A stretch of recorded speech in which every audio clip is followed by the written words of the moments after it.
बाई DJ Umesh Sukhipur बाजार। Video में करे छही ना लभर रखने छ तो चारू पाँच तोरा बारे में छौ सब पता हमारा नहीं कोई छोड़ी आगे जा तोरा फेरा में परबो नहीं हमें छौरी छी तो छी हतरी गे तोरा फेरा में परबो नहीं हमें छौरी छी तो छी हतरी गे रोजे अपन पहला भर बदल छी रनिया सत भतरी गे रोजे अपन पहला भर बदल छी रनिया सत भतरी गे वीडियो में करे छही ना लभर रखने छ तो चारू पाँच तोरा बारे में छौ सब पता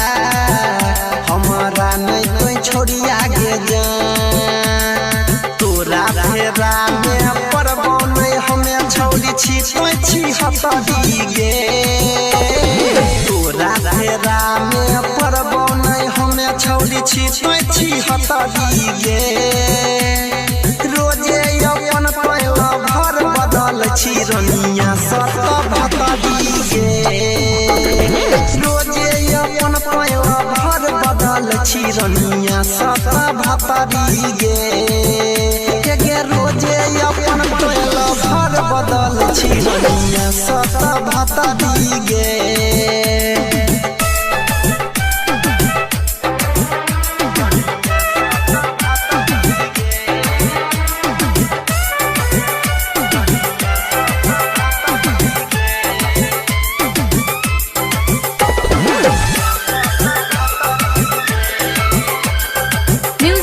डीजे उमेश सुखीपुर बाजार।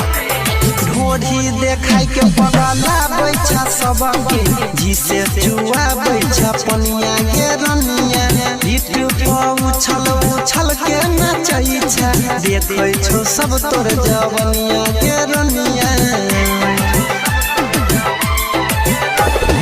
ढोढ़ी देखाई के पगला बैठा सबके जिसे जुआ बैठा पनिया के रनिया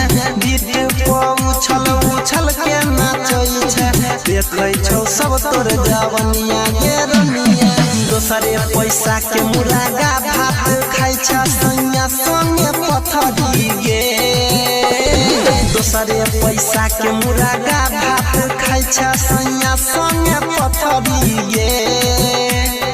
रोजे अपन पहला भर बदल छी रनिया सत भतरी गे रोजे अपन पहला भर बदल छी रनिया सत भतरी गे रोजे अपन पहला भर बदल छी रनिया सत भतरी